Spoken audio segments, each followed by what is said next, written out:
Olá a todos, sejam bem-vindos ao Benfica Independente e ao episódio número 53 do nosso Modalidades Benfica. O meu nome é Sérgio Engrácia e este que é um episódio diferente de quando costumamos fazer estes episódios em direto. Esta semana foi impossível, em breve vão perceber porquê. Comigo, neste episódio, tenho sempre o meu amigo João Nuno. Olá João, bem-vindo. Olá Sérgio, e vamos lá para mais desta feita um rescaldo de apenas um jogo, já foram 16, já foram quase 20, agora é um jogo, mas foi um derby escaldante e um derby que colocou o Benfica mais próximo de um octacampeonato histórico. É isso mesmo. Começou então a final do play-off do Campeonato Nacional Feminino de Hóquei em Patins. No jogo 1 desta decisão, a equipa do Benfica venceu o Sporting Clube Portugal por 3-5 no pavilhão João Rocha, no passado domingo. A conquista do título está então a uma vitória de distância. O Benfica que entrou com o 5 inicial com a Maria Vieira, a Marlene, a Flor, a Beatriz e a Maria Sofia Silva. Um jogo que ao intervalo estava empatado a 2 bolas. Isso mesmo, Sérgio. Olha, este jogo foi um jogo que eu praticamente, eu lembro-me de ter dito antes do jogo que o jogo ia ficar 2-4 ou 3-5. Até adivinhei um bocadinho o resultado. Porquê? Porque achava que o jogo ia ser um bocadinho como foi, em que a qualidade individual do Benfica se sobrepôs à maior qualidade coletiva do Sporting. Porque há aqui uma diferença clara que fomos vendo ao longo da época. Nós chegamos aqui com a discussão mais que esperada entre os dois eternos rivais na luta pelo título, ou seja, é a primeira vez que se discute o campeonato em formato de play-off e é a melhor de 3 jogos, e a nossa equipa tinha o fator casa porque venceu a segunda fase. Nos derbys disputados até o momento, tínhamos um saldo favorável de 3 vitórias e uma derrota. Logo à quarta jornada, 18 de outubro, tínhamos o primeiro derby, na primeira fase, em que o Benfica foi bater o rival ao seu pavilhão, num jogo muito equilibrado, ficou 4-3, em que o Benfica marcava, o Sporting respondia, só decidido pela Flor Felamini a 8, 9 minutos do fim, onde se percebeu logo aí que o campeonato não ia ser o passeio de outros anos, ou seja, íamos ter aqui um rival pela primeira vez a colocar mais problemas à nossa equipa. Apesar disso, sempre disse que o Benfica era o claro favorito a conquistar mais um título. Já a 20 de novembro soaram os alarmes autenticamente na luz, ou seja, a equipa do Benfica, após vários anos, várias épocas de invencibilidade a nível nacional, perdíamos frente ao eterno rival Sporting de forma justa em casa, 4-2. Nós falamos nessa altura, nesse jogo, onde a Ana Catarina Ferreira, que é a melhor jogadora do Sporting, destruiu completamente a nossa equipa, fez um póquer e até não foi um jogo que começamos a vencer, mas foi aquilo que eu chamo, eu na altura disse isto, que era a boa derrota, ou seja, numa fase em que não contava pontualmente, muito para as fases posteriores, serviu de aviso, ou seja, que não ia ser um passeio e que iríamos ter outro tipo de obstáculos. Foi um jogo fraco da nossa equipa, principalmente do ponto de vista defensivo, na recuperação defensiva, que era um ponto em que nós tínhamos que melhorar. E depois também na questão mental, a equipa perdeu rapidamente a cabeça, na altura até a Maca Ramos levou um azul quase por uma potencial agressão e a equipa perdeu a cabeça, mas foi uma derrota justa, mas que ajudou a equipa. Ajudou a equipa porquê? Porque na segunda fase nós voltamos a encontrar, na primeira volta da segunda fase, já a 14 de março, no pavilhão João Rocha, e o Benfica fez aí, goleou até o adversário, ganhou 6-1, um triunfo sem margem para dúvidas, onde nós melhoramos, lá está, o capítulo defensivo, a tal transição, e depois no ataque fomos muito eficazes. A Maria Sofia Silva acabou por ser a figura desse jogo com um hat-trick, e com essa vitória, desde logo, e com 6-1, garantimos praticamente o fator casa. Mas ainda tínhamos o confronto da segunda volta, no pavilhão Fidelidade, onde o Benfica teve mais dificuldades. Só ganhou 3-2, porque foi um jogo em que o Benfica começou a ganhar, depois o Sporting empata. Na segunda parte, a Ana Catarina, lá está, também bisou, virou o resultado, e só nos minutos finais a Maria Sofia Silva, completando um hat-trick, deu a volta e o Benfica conseguiu vencer. Resumindo estes jogos, foi assim: à exceção desse jogo no João Rocha, onde goleamos, foram sempre duelos equilibrados, com a prata da balança a passar um bocadinho sempre favorável ao Benfica. Porquê? A tal qualidade individual nas fases de decisão. As nossas melhores jogadoras, com a maior experiência que têm destes momentos, normalmente decidiram sempre melhor. Porque a nível coletivo, eu nunca notei grande diferença entre os dois conjuntos. Até me parece que o Sporting está mais espremido que o próprio Benfica, e que algumas jogadoras do Benfica valem mais do que rendem no campo. O Sporting, e antes deste jogo eu achava que ia jogar mais na expectativa, dando mais iniciativa ao Benfica e procurando sempre as transições rápidas com a Ana Catarina, que é a hoquista claramente mais tecnicista, com o melhor remate, a hoquista mais desequilibradora. Já o Benfica tinha um segredo para este jogo, tinha que saber onde perder a bola, ou seja, para não ter as tais transições e situações de inferioridade numérica, tinha que saber perder a bola. E depois no ataque, sabemos, claro, que a Marlene Souza é uma craque e a nossa grande jogadora em termos de equilíbrios, mas nós temos outra grande jogadora nesse ponto de vista. E era aí que eu acho que o Benfica tinha que apostar mais, acabou por aparecer, mas pode apostar mais, que é a Flor Felamini, que tem uma capacidade de passe e desequilíbrio brutal. E o Benfica tinha que apostar, obviamente, contar sempre com a inspiração da nossa matadora, a Maria Sofia Silva, e depois o ponto onde o Paulo Almeida cometeu o maior erro neste jogo, que acabou por dar em vitória do Benfica, mas podíamos ter tido aqui um grande dissabor, que foi, já falámos aqui anteriormente, no banco. O Benfica tem no banco uma Inês Severino que tem-se vindo a revelar como uma ótima jogadora, cada vez melhor, uma Agustina Fernandes, uma jogadora argentina que o Benfica requisitou no início da época e que não jogaram neste jogo. E mesmo a Maca Ramos, que entrou, jogou muito poucos minutos. Ou seja, eu já estava com medo disso e depois verificou-se. Mas, no entanto, indo ao geral, o Benfica era Mas favorito. houve pouca rotação, é isso que estás a dizer? Muito pouca, só a Maca jogou. O Sporting teve mais rotação que nós. Ou seja, pegando um bocadinho uma análise geral à época, para que é que ter tanto banco? Para ganhar a Académica ou Carvalhos, com todo o respeito por estas equipas? Não. A nossa maior rotação deveria ter mais sucesso perante uma rotação mais curta do Sporting e com menos qualidade, porque quem dera ao treinador do Sporting ter uma Maca Ramos, uma Augustina e uma Inês Ferino no banco, mas o Benfica não puxa por isso. Apesar de tudo isto, o Benfica entrava como favorito, apesar do jogo estar em terreno alheio, e era uma oportunidade clara para o Benfica dar aqui o primeiro passo e depois ter duas oportunidades para ganhar um jogo em casa. Obviamente que do lado contrário o Sporting ia apostar tudo neste jogo, era o único jogo em casa que tinha e que ganhando colocaria uma pressão enorme no Benfica.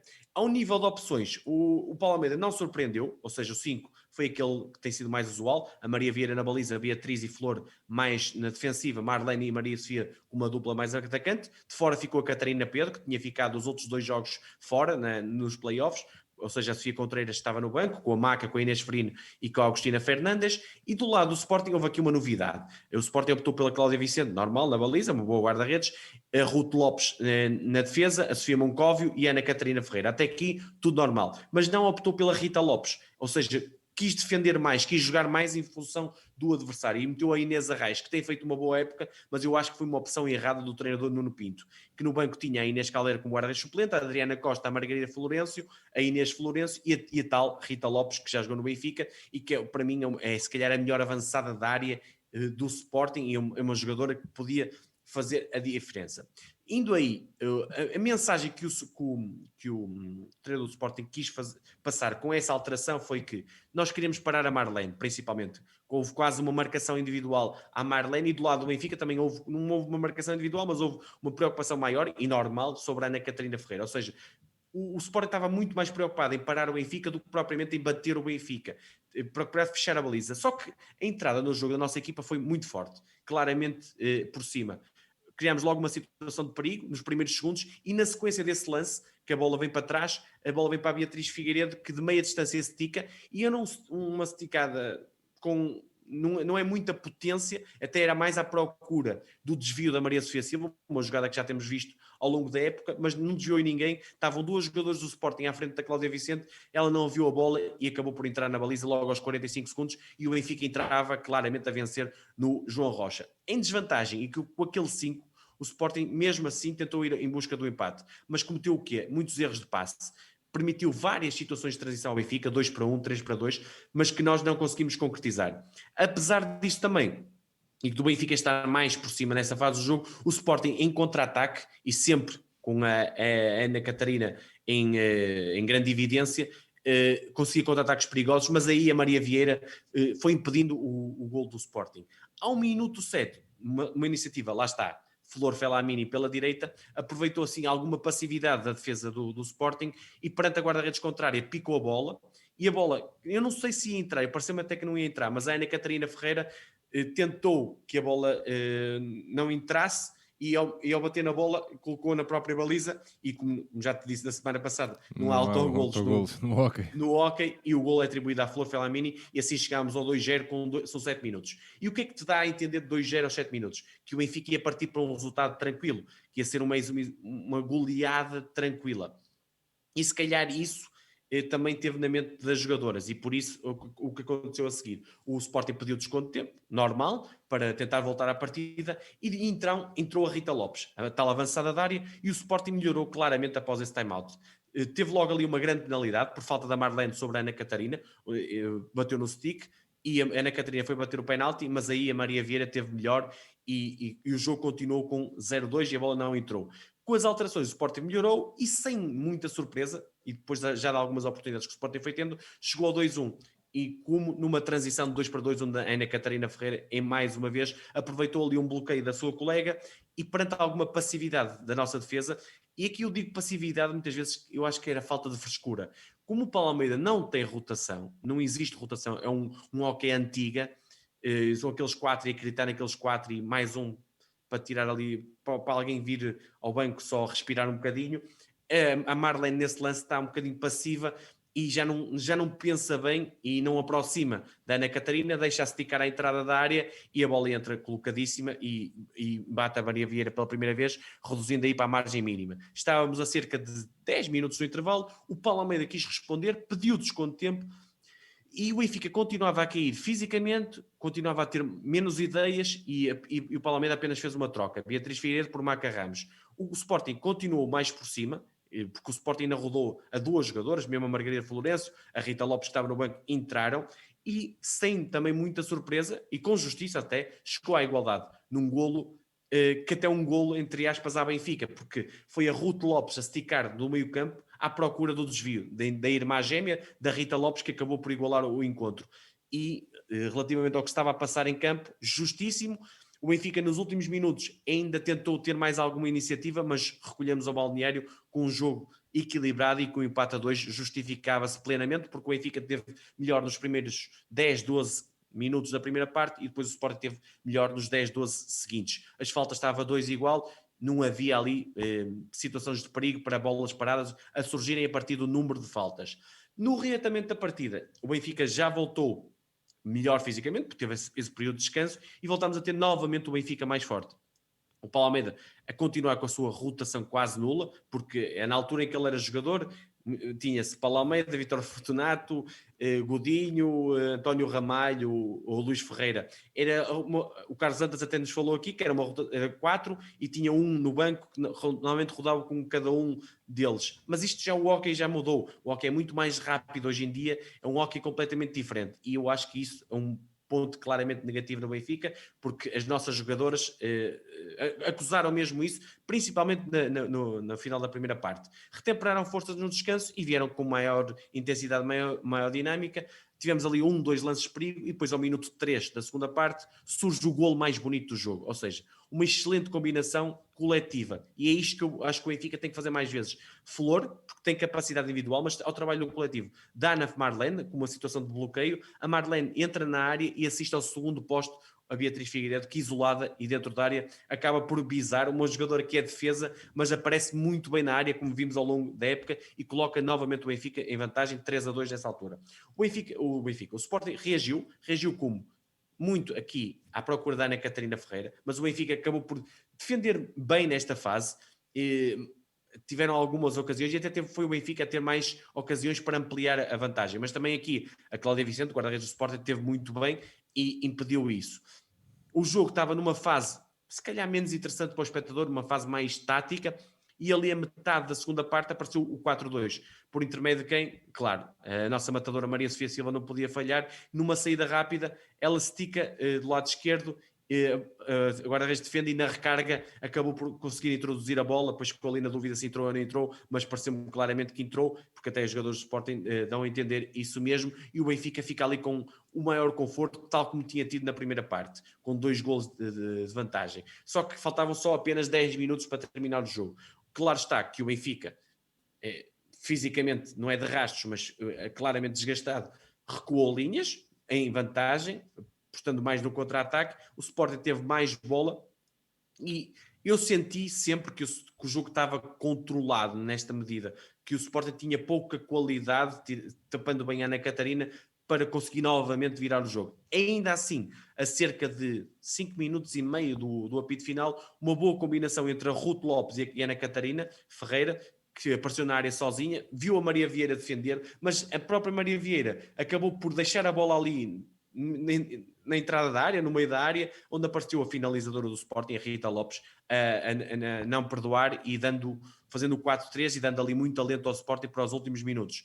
Mas apesar disso, o Benfica na fase final aguentou muito bem a pressão adversária, e sendo que no último minuto o treinador do Sporting arrisca o guarda-redes avançado, e eu, como te tenho dito aqui, o guarda-redes avançado no hockey, eu acho muito difícil, e eu até acho que até foi razoavelmente bem trabalhado, mas é muito mais difícil ter sucesso. O Benfica acabou por recuperar uma bola dentro dos últimos segundos, a Maria Sofia Silva, lá está, tinha que ser, acabou por recuperar, e depois com a baliza aberta fez o 3-5 final e acabou por dar a primeira vitória ao Benfica nesta final, e uma vitória que lhe deixa a um triunfo do tal octacampeonato. Agora, Sérgio, é fechar na Luz com mais um título. É uma equipa que tem, apesar de tudo, apesar de que nós acharmos que podia ter mais espremida, podia ter mais qualidade de jogo, é uma equipa que tem dado muitas alegrias aos benfiquistas. Isto não se pode também ignorar isso. É uma equipa que o Museu Cosme Damião está sempre recheado à custa delas, e isso é inquestionável. Agora, como eu também costumo dizer, quando se ganha não está tudo bem. É preciso tirar ilações. Esta falta de rotação não tem sentido nenhum, porque se tu não tivesses qualidade, eu dizia-te assim, pronto, pá, não tem qualidade, não podes fazer rotação. Tens qualidade. E o que eu sinto sempre, Sérgio, à medida que o hockey feminino está a progredir, que é, nós estamos cada vez mais perto de um dissabor grande nesta secção, mesmo a nível nacional. A internacional, eu acho que estamos cada vez mais longe das espanholas, e isso sente-se nas grandes competições. E mesmo a nível nacional, estamos perto. E eu não quero estar perto, eu quero estar longe dos adversários. E para estar longe dos adversários, mesmo ganhando, é preciso perceber o que é que está mal. E se calhar a questão do comando técnico, esta questão da rotação, a questão das jogadoras, da escolha das jogadoras que têm tido qualidade, não é por acaso que a Marta Piqueiro vem um ano e vai embora, já se fala que a Flor e a Agostina não vão ficar para a próxima época. É preciso trabalhar essa questão, mas primeiro agora, obviamente, é ganhar o jogo na Luz. O que eu digo sempre é que a qualidade individual vem sempre disfarçando algumas questões coletivas ao longo das últimas temporadas. E claro está que a nossa experiência nos grandes momentos tem sido determinante também, como foi agora no João Rocha. O que eu, resumidamente, um Sporting, como já se falou durante esta época, com uma Inês Vieira, que se falou que ia para lá, ou com uma Cata Flores, que uma chilena que disseram que ia para lá e que agora dizem que vai para o Benfica. Se tivesse essas duas jogadoras do Sporting, eu acho que dificilmente nós chegaríamos ao título com este tipo de rotação e este tipo de qualidade de jogo. É um sério aviso. Agora, o objetivo foi alcançado, o mais importante foi conseguido, sem dúvida, e temos que fechar a questão do título na Luz no próximo sábado, dia 3 de julho, 14 horas, Pavilhão Fidelidade, jogo com transmissão na Bola TV e na Benfica TV. Se houver necessidade, esperemos que não, de jogo 3, jogo de negra, também no Pavilhão da Luz, Pavilhão Fidelidade, domingo 4 de julho, às 15 horas desta feita, também na Benfica TV e na Bola TV. Muito bem, João. O jogo que tínhamos aqui para falar da nossa equipa feminina, da sénior feminina de Hockey Patins, está passado em revista. João, temos aí algumas notas, também alguma sugestão de malta, e é bom, e vamos voltar a reforçar isso, se acharem que têm algum tema, alguma notícia no sentido de pá, eu acho que vocês podiam falar também um pouco mais sobre isso. Agora é a altura ideal, porque nos nossos episódios de 1h30 ou 2 horas, passarem em revista 16 jogos, pá, muitas vezes depois fica a faltar, Não há tempo para tudo. não há tempo para tudo. Portanto, se acharem que quem gosta deste registro, quem gosta de acompanhar este nosso Modalidades Benfica, portanto, se acharem que querem que nós falemos de alguma coisa, portanto, é deixarem essa sugestão conforme recebemos uma delas, mas o João já lá vai. Isso mesmo, Sérgio. Olha, como notas finais, chamemos-lhe assim um segmento de semana desportiva, porque são várias modalidades, começando pelo futsal masculino. O Benfica oficializou a saída do Tiago Brito e Fábio Cecílio, que tudo indica que vão para o Braga. Deixa-me dizer-te aqui duas coisas sobre isso. Tiago Brito, não concordo. acho que é um dos melhores pés esquerdos do futsal nacional e acho que muito inteligente, sabe tudo sobre a modalidade em si e acho que vai fazer falta. Espero não vê-lo de verde e branco, não na próxima época, mas daqui a 2 épocas. Acho que é um jogador que o Benfica não devia ter dispensado. Não entendo isto, apesar de vir o Carlos Monteiro, o Carlinhos, que é como te disse aqui também, do Caxinas, um extraordinário talento, mas ainda falta muito para maturar. Esperemos que venha rápido, mas eu acho que o Tiago Brito não fazia sentido. E o Fábio Cecílio, que é um caso especial. É um caso especial porquê? Porque eu acho que é um talento, eu acho que tem muita capacidade, eu conheci-o, trabalhei com ele, só que é um jogador que precisa, é um jogador daqueles que precisa de muita confiança.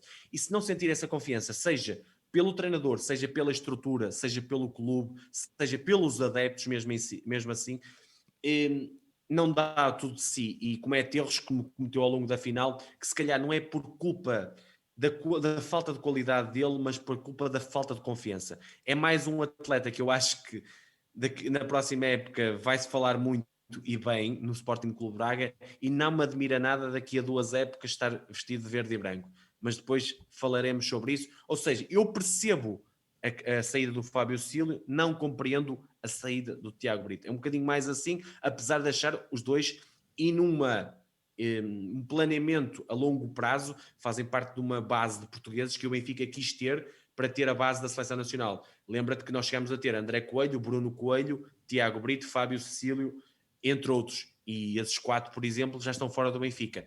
Isto é um bocadinho uma mudança de estratégia, lá está, como eu falava na semana passada, nunca se percebe ter os melhores estrangeiros, não ter a melhor base portuguesa. O que é que se pretende do futsal? É um bocadinho uma confusão que está generalizada ao clube, mas vamos ver os próximos capítulos. O Benfica, entretanto, deve oficializar quem é o próximo treinador, o qual será o seu rumo, e cá estaremos para falar sobre isso. Indo ao futsal feminino, Sérgio, o Benfica oficializou 3 saídas. Patrícia Mexia, que não me causa estranheza, não jogou praticamente ao longo da época, guarda-redes, faz todo o sentido. Cláudia Figueiredo, Claudinha, eu acho que não tem qualidade para um plantel do Benfica, mas acho que tem qualidade para um plantel de uma Quinta dos Lombos, de equipas, de um Arneiros, pode ser uma figura útil para essas equipas e não faz sentido na nossa equipa porque se calhar está a tirar lugar a jovens talentos que podem ter ali minutos de qualidade. E a Beatriz Sanheiro, que é uma saída mais estranha no sentido que eu acho que é uma posição específica. Nós temos a Janice e tínhamos a Beatriz Sanheiro, ou seja, uma pivô com uma compreensão física muito boa, uma pivô com um talento ainda muito por evoluir, que eu espero que esta saída seja uma saída para a entrada depois, ou seja, para sair no sentido de ter mais minutos, porque também faltava-lhe alguns minutos, aprender, estar num clube que possa lutar, seja por um quarto, quinto lugar. Esperem não ver no rival, acho que não faz muito sentido, espero que o Benfica acautele isso e eu optaria, e eu acho que aí bem, por um empréstimo da Beatriz Janeiro ou uma equipa mais fraca, mas que pudesse ter mais minutos e depois voltar à origem já uma jogadora de melhor qualidade. Sérgio, indo ao hóquei masculino, dá só aqui uma nota, e lá está mais uma vez, eu gosto de elogiar quando se faz bem, uma grande entrevista que o Hélder Conduto faz ao Carlos Dantas, fabulosa entrevista, sem complexos, sem nada, a Carlos Dantas mesmo, o Carlos Dantas é assim, já o tivemos aqui na quarentena, e pronto, e eu acho que a Benfica TV está aqui com conteúdos de qualidade, além da entrevista que já tínhamos falado aqui ao Walter Neves, e vale a pena verem a entrevista do Carlos Dantas. Voleibol masculino, Sérgio, sorteio já saiu da Liga dos Campeões, foi, creio que dia 25 de junho, no Luxemburgo, o sorteio, ditou que vamos defrontar os estónios do Bing Bang Tartu ou os suíços do Lindaren Amerciali, acho que é assim, ou Amaris Will, acho que é assim que se chama. Os suíços, para mim, são mais fortes, vão ter um ex-jogador nosso, com quem eu trabalhei, o Merdak, que é um oposto de boa qualidade, mas vamos ter essa vantagem, que é ver o confronto entre os dois, quem sairá daí vencedor vai-nos defrontar na seguinte eliminatória, creio que jogada a 5 e 14 de outubro, a nossa, e deles vai ser jogada entre 21 e 30 de setembro, e eu acho que temos capacidade, mais qualidade, para bater qualquer uma das equipas. Vendo o sorteio por completo, porque o Benfica terá que jogar 3 rondas até chegar à fase de grupos, se passando, normalmente eu acho que vão ser os suíços, depois será o Sastamala da Finlândia, antigo clube do nosso oposto finlandês desta época, por isso ele de certeza que irá dar indicações da qualidade desta equipa, e acredito que seja uma equipa não é fácil, mas uma equipa ao nosso alcance. E depois temos a seguir, indo pela teoria, o Karlo Varsko da República Checa, que eu acho que é a equipa mais difícil para chegarmos à fase de grupos. Veremos o que é que acontece. Também já saiu o sorteio da Challenge da Fonte Bastário e do Sporting. Teremos aqui uma competição, como já falou, e também o Peter acabou por renovar hoje e por renovar, darem a notícia que renovou, ele não renovou hoje de certeza, mas darem a notícia, oficializarem a notícia do Peter, e ele diz lá muito bem que a Liga dos Campeões é um estímulo extra para eles, é ali que eles sentem que evoluem, e eu acho que pronto, esta competição é muito assim que o Benfica e os benfiquistas devem pensar, não é em conquistar, porque isso não existe, vamos ser claros e sinceros e realistas, mas vamos passo a passo para evoluir esta equipa e estes jogadores. Em termos de voleibol masculino, também temos Violas, André Lopes, Nuno Marcos, o jovem, o Gaspar e o Ivo Casas, além do Miguel Sinfrónio, creio que também está emprestado a Leixões, vão estar, fazem parte da convocatória do selecionador Hugo Silva, tendo em vista o Campeonato da Europa 2021, onde temos um grupo forte, creio que com a Bélgica, com a França, com a Polónia, creio eu, e será Polónia, Bélgica, Sérvia, Ucrânia e Grécia. Acho que é assim, na polar da fase de grupos, de 1 a 9 de setembro, vai ser jogado em 4 países, Polónia, República Checa, Finlândia e Estónia. Vai ser um europeu difícil, mas eu acho que Portugal pode fazer aí um brilharete e veremos se teremos uma grande seleção a orgulhar todos os portugueses. Atletismo, Sérgio. O atleta do Benfica, o lançador do dardo, Leandro Ramos, bateu recentemente, creio que na Maia, em 23 de junho, o recorde do dardo, 81,32 m. Ele tem apenas 20 anos. Bateu pela primeira vez este recorde em 2019, na altura que fez 77,52. Já está a competir em sub-23, está sistematicamente a melhorar a marca. Já se passou 78,44 em fevereiro, 80,81 em abril na pista de Vagos. Agora na Maia faz este recorde de 81,32. Eu acho que está prontíssimo para grandes marcas e quando passar os 85 metros já o veremos em grandes competições como europeus, mundiais e Jogos Olímpicos. Também decorreram os campeonatos nacionais de Portugal, onde vários atletas do Benfica conseguiram o primeiro lugar, mas aqui marcas importantes foram da Patrícia Mamona do Sporting, que conseguiu uma marca muito boa de 14,75, assim de cabeça, mas estava vento irregular e por isso a marca não valeu, mas foi uns campeonatos muito prejudicados pelo vento, principalmente a segunda jornada. Já hoje a Lorena Basolo, que é mais uma atleta do Sporting, nos 100 e 200 metros conseguiu a qualificação olímpica ao bater o recorde nacional nas duas provas. Quanto ao atletismo, um recorde fantástico, recorde do mundo, mas já se antevia a Sydney McLaughlin, que bateu na segunda-feira, ou seja, ontem, o recorde do mundo dos 400 metros barreiras com 51,90. É a primeira mulher a baixar dos 52 segundos nesta prova e teve um confronto fantástico contra a anterior recordista do mundo com 52,16, que é a Mohamed, que é outra americana, e vai ser um duelo fraticida para os Jogos Olímpicos. Mais uma prova, vai ser brutal acompanhar. Dizer-te que em termos dos Jogos Olímpicos, já como falei, a Lorena Basolo é a 84ª atleta portuguesa a marcar presença e qualificar-se para os Jogos Olímpicos em 17 modalidades. O judo, os 8 judocas que vão estar já foram apresentados, já tiveram a finalizar a qualificação. O Pedro Sousa vai ser o tenista apurado por Portugal para os Jogos Olímpicos. E deixa-me falar aqui de três atletas fantásticos que percebe-se, são outras 3 histórias de vida e 3 fabulosos atletas que não vão estar em Tóquio e que me causam aqui um aperto no coração. Mo Farah, Ryan Lochte e Teresa Alchamar. Mo Farah no atletismo, Ryan Lochte e Teresa Alchamar na natação. São 3 campeoníssimos, N medalhas olímpicas, N medalhas mundiais, N medalhas europeias, mas a idade não perdoa, mas estão aqui 3 grandes atletas que eu tinha que dar aqui a minha saudação. Raquel Queiroz, que esteve connosco no último episódio, sagrou-se campeã nacional de ciclocross olímpico no Fundão, não deu hipótese à concorrência, ganhou com 42 segundos de avanço para a Ana Santos e para a companheira de equipa, a Joana Monteiro, que ficou já a mais de 2 minutos. Daqui os meus parabéns à Raquel, extensivas a ti também, obviamente, pela prova que fez, atleta do Guilherme Abreu. Deixa-me dar aqui ciclismo, outras 2 histórias fabulosas. Mathieu Van Der Poel, que ganha a segunda etapa do Tour de France e dedica ao avô. Ramon Polidor, para quem não sabe, nunca ganhou, ficou sempre o eterno segundo classificado do Tour, nunca tinha vestido a camisola amarela e pouco tempo depois de falecer, o neto, quase vestindo a mesma camisola que o avô, consegue passar a linha de meta, conquistar a camisola amarela que tinha falhado no primeiro dia e pôs o dedo para o céu, dedicando ao seu avô uma história fantástica. Ele nem conseguiu, de tanto choro que tinha na conferência de imprensa. E já hoje, Mark. outra história fabulosa, Mark Cavendish, o homem da Ilha de Man, 4 anos depois de toda a gente dizer que ele estava fora do ciclismo, que nunca mais ia ser um atleta de alta competição, nunca mais iria vencer no Tour, venceu a 31ª etapa, está a 2 do Eddy Merckx, do recorde, que ainda vamos ver se não pode bater neste Tour, e mais uma história fabulosa, que a Quick Step voltou a ingressar na Quick Step, e o Morkov hoje num sprint que o entregou de bandeja para o Cavendish, e ele no final também não conseguia chorar. Mais uma história fabulosa. E só uma nota final no ciclismo: o José Azevedo, na Eurosport, anunciou a criação de uma equipa portuguesa com pretensões internacionais. E quando o José Azevedo se mete em alguma coisa, que é um grande comentador, além de ter sido um grande ciclista e um grande diretor desportivo, que lembro que ganhou com o Warren a Vuelta, e já teve grandes prestações com o Joaquim Rodrigues na Katusha, vai criar uma equipa, e eu acho que temos aqui uma equipa para falarmos muito no futuro. Acho que há aqui um projeto muito bom.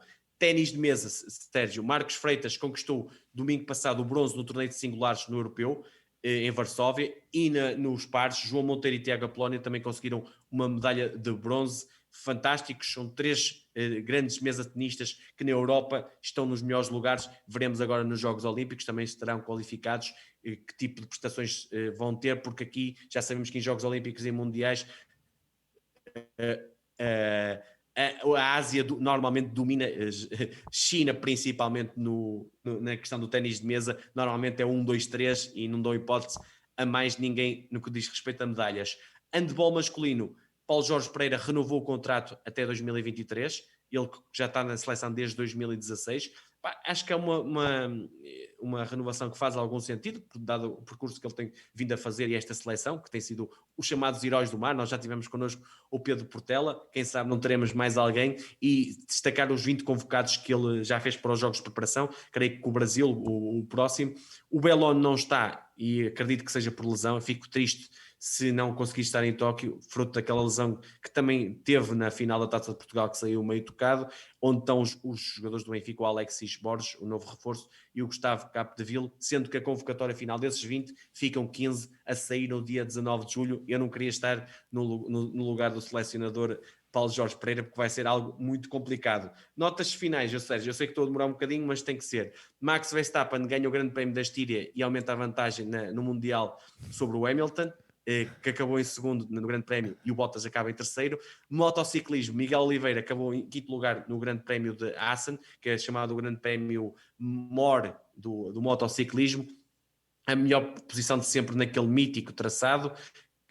O Fábio Quartararo, que alcançou o quarto triunfo da temporada, e creio que o Miguel agora no Mundial está em 7º lugar, a 71 pontos do Quartararo, mas a 10 do sexto classificado, Vinhales. E eu acho que o Miguel ainda pode chegar a um top 3, acho que dificilmente será campeão do mundo este ano, porque a moto inicialmente não estava bem afinada e teve algumas dificuldades no início, sendo que antes desta prova já vinha de 3 pódios consecutivos, tendo vencido também uma prova. E finalmente, Sérgio, o rugby feminino, lá está, como temos vindo a falar também de outras modalidades, a Arlete Gonçalves, nossa pilar, a Maria João Costa, posição centro, são as representantes do Benfica na convocatória da Seleção Nacional de Sevens para a segunda etapa do Rugby Europe Sevens Championship Series 2021. Portugal joga na primeira fase, a 25 de junho, contra a Alemanha, depois contra a Rússia, e também temos uma jogadora como reserva, a Beatriz Oliveira, que é média de formação. E está feita aqui uma revista geral a toda a semana desportiva. Uma terça, que vai ser quarta, uma terça desportiva, é isso, João? Isso mesmo. Para não ser um domingo desportivo, é uma terça desportiva. Melhor só com resumos e com imagens, com isto tudo a passar assim em sequência. Sim. Muito bem, já sabem que este episódio foi muito diferente. Nós tivemos aqui uma janela de oportunidade que não queríamos perder e, portanto, não pudemos fazer este episódio em direto. Eu espero que quem costuma acompanhar os nossos episódios sempre em direto, o faça então em diferido. Estará disponível também no nosso canal do YouTube, no nosso site, em www.benficaindependente.com e também em formato podcast. João, na próxima terça estamos em direto, é isso? Esperemos que sim, com mais surpresas e mais conversas interessantes sobre o desporto, modalidades Benfica, entre outras coisas, que é a falar que a gente se entende e a conversar que a gente aprende. Muito bem, obrigado então por assistirem. Já sabem, não se esqueçam de deixar o like e subscrever também o nosso canal para estarem sempre a par de todas as novidades. Um grande abraço a todos. Modalidades Benfica volta na próxima terça-feira. Um abraço, João. Abraço. Para o coração. Isso, malandrão.